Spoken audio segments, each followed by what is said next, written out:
5ই August একাধারে ঘটে গেছে বেশ কয়েকটি ঘটনা। দিন শেষে অধ্যাপক ইউনূস জাতির উদ্দেশ্যে দেওয়া ভাষণে বলেছেন, 2026 সালের ফেব্রুয়ারিতে রোজার আগে ত্রয়োদশ জাতীয় সংসদ নির্বাচন আয়োজনের প্রস্তুতি নিতে নির্বাচন কমিশনকে চিঠি দেবেন। অধ্যাপক ইউনূস তার ভাষণের শেষ দিকে বলেছেন, এবার সবাই আনন্দ সহকারে ভোট দিতে পারবে। যদি সবার কথাই ধরে নেই, তাহলে আওয়ামী লীগ, জাতীয় পার্টি সহ 14 দলের সমর্থকরা কি ভোট দিতে পারবে? যদি তারা তাদের পছন্দসই দল ও প্রার্থীকে ভোট দিতে না পারে, তাহলে সেটি কি একপেশে নির্বাচন হবে না? অধ্যাপক ইউনূসের ভাষণের আগে সরকার সমর্থিত কিংস পার্টির হঠাৎ কক্সবাজারে বিশেষ ভ্রমণ, মানিক মিয়া এভিনিউতে কোটি টাকা খরচ করে জুলাই ঘোষণাপত্রের অনুষ্ঠান নিয়ে চোখ কান খাড়াই ছিল দেশের মানুষের। বিকেলে 28 দফার ঘোষণাপত্র পাঠ করেন অধ্যাপক ইউনূস। আমাদের বিশ্লেষণ হলো, অধ্যাপক ইউনূস বাংলাদেশের মুক্তি সংগ্রাম ও স্বাধীনতা যুদ্ধ, স্বাধীনতা পরবর্তী অনেকগুলো ঐতিহাসিক সত্যকে বিকৃত করে তুলে ধরেছেন। বিএনপিকে খুশি করতে গিয়ে শেষ পর্যন্ত নিজের ইচ্ছের বিরুদ্ধে 111 বিরোধী মন্তব্য জীবনে প্রথমবারের মতো প্রকাশ করলেন অধ্যাপক ইউনূস। আবার জামাত ইসলামকে খুশি করতে গিয়ে বাংলাদেশের মুক্তিযুদ্ধে স্বাধীনতা বিরোধীদের ঘৃণ্য ভূমিকা সম্পর্কে কিছুই নেই ঘোষণাপত্রে। তবে স্বাধীনতা বিরোধী শক্তিগুলো যে এখনো বাংলাদেশে ঘৃণই রয়ে গেছে তার প্রমাণ মিলেছে ঢাকা বিশ্ববিদ্যালয়। অধ্যাপক ইউনূস যখন স্বাধীনতা বিরোধীদের ভূমিকা গোপন রাখছিলেন, তখন টিএসসিতে তাদের বিরুদ্ধে হয়েছে মিছিল। বিস্তারিত জানতে চলুন যাওয়া যাক বিশ্লেষণে।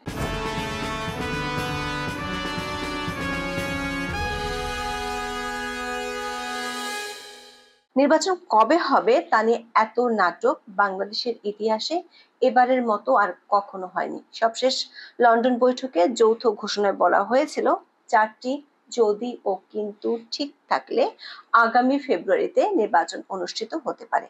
তারপরও সন্দেহ দূর হয়নি।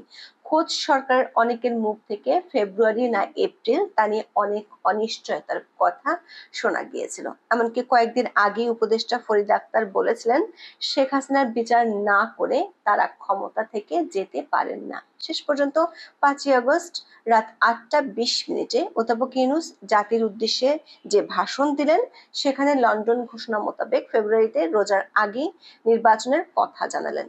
তিনি বলেছেন, অন্তর্বর্তী সরকারের পক্ষ থেকে তিনি প্রধান নির্বাচন কমিশনের কাছে চিঠি পাঠাবেন যেন নির্বাচন কমিশন আগামী রমজানের আগে 2026 সালের ফেব্রুয়ারি মাসে জাতীয় নির্বাচন অনুষ্ঠানের আয়োজন করেন।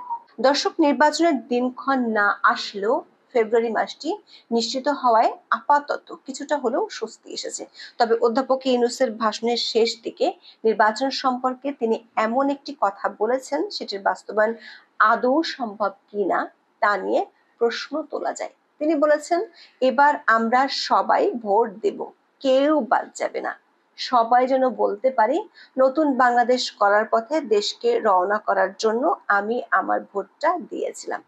প্রশ্ন হলো, এই সবাই বলতে নিশ্চয়ই অধ্যাপক ইউনূস বাংলাদেশের সকল ভোটারকে বুঝিয়েছেন, কিন্তু এর মধ্যে আওয়ামী লীগের কার্যক্রম নিষিদ্ধ, জাতীয় পার্টি সহ 14 দলের শরিক দলগুলো মাঠ ছাড়া। তারা কি নির্বাচন করতে পারবে? যদি না পারে, তাহলে তাদের সমর্থকেরা কিভাবে ভোটের দিনকে অধ্যাপক ইউনূসের ভাষায় ঈদের দিনের মতো উৎসবে পরিণত করবে? দর্শক, এই প্রশ্নের উত্তর হয়তো ভবিষ্যতে পাওয়া যাবে। তার আগে দেখে আসি, কোটি টাকা খরচ করে সরকার যে জুলাই ঘোষণাপত্রের অনুষ্ঠান করলো, সেই ঘোষণাপত্র কেমন হলো?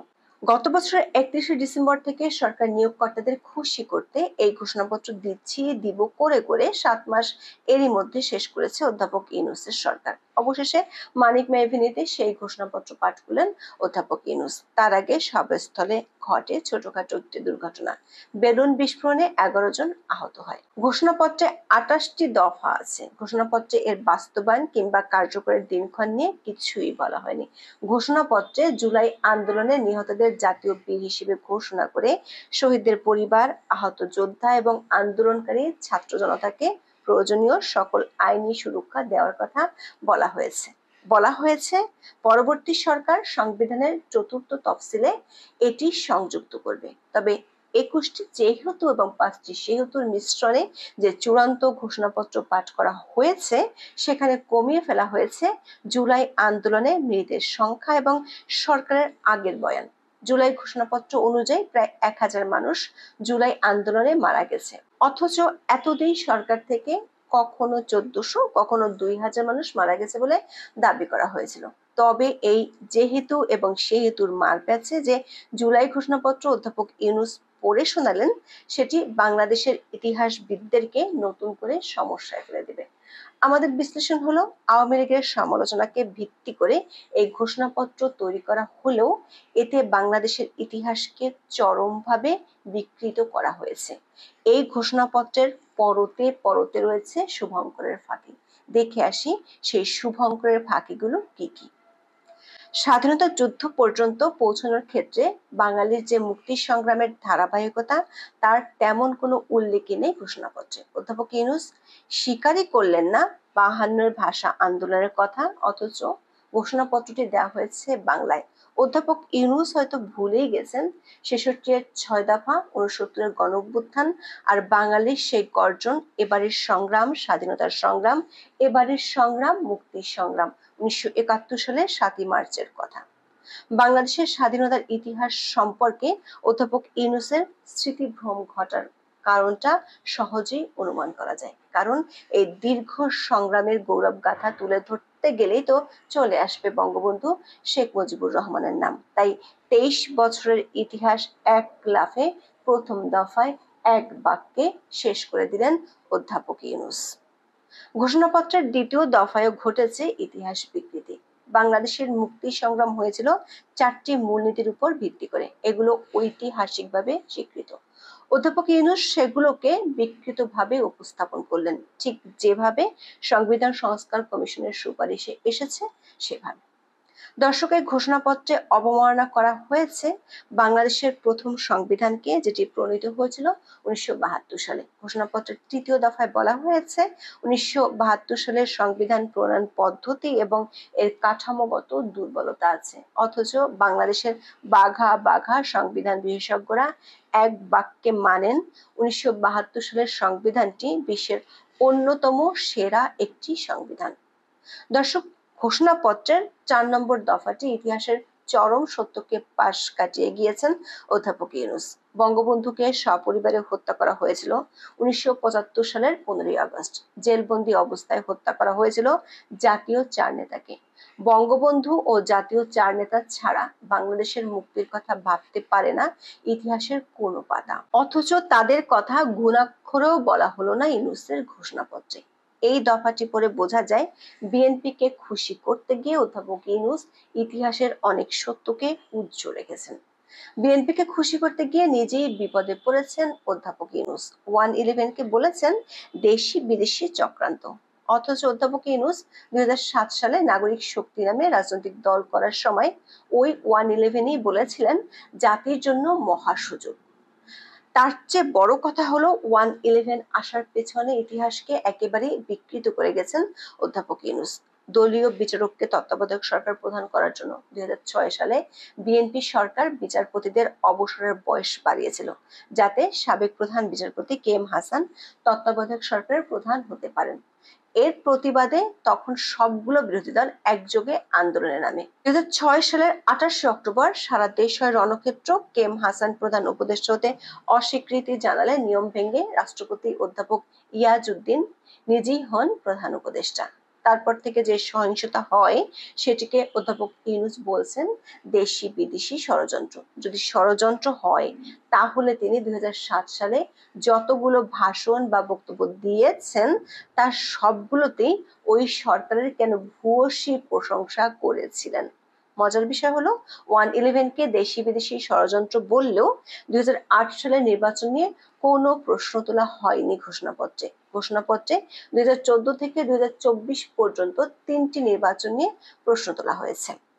ঘোষণাপত্রটি পড়লে মনে হতে পারে এটি গত 16 বছরে আওয়ামী লীগ কি অপকর্ম করেছে তার ছোট খাটো খতিয়ান সেটি তুলে ধরতে গিয়ে বাকি সবকিছুর ফিরিস্তি আনা হয়েছে। তবে সরকারের পক্ষ থেকে এতদিন পুলিশ, র্যাব, বিজিবি সহ আইন শৃঙ্খলা বাহিনীগুলোকে জুলাই আন্দোলনে গুলি চালানোর জন্য দোষারোপ করা হয়ে আসছে, কিন্তু ঘোষণাপত্রে আইন শৃঙ্খলা বাহিনীর কথা বলা নেই, আছে আওয়ামী বাহিনীর কথা।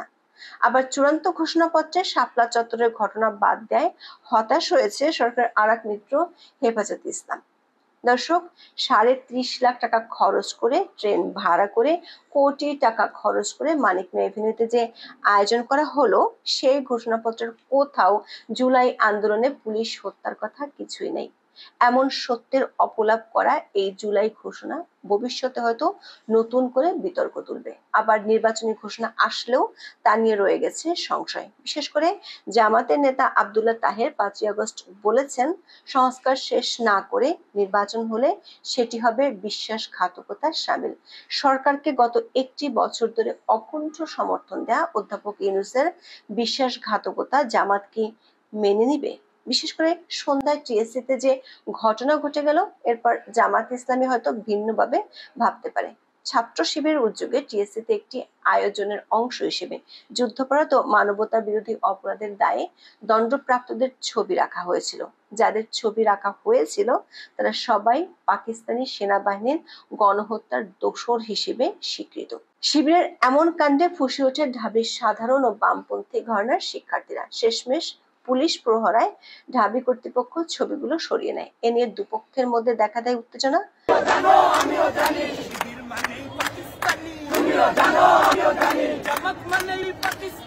আশঙ্কার কথা হলো, সেই উত্তেজনা যদি জাতীয় পর্যায়ে ছড়িয়ে পড়ে তাহলে অধ্যাপক ইউনূসের সেই যদি ও কিন্তুগুলো কি আবার ফিরে আসবে না তো?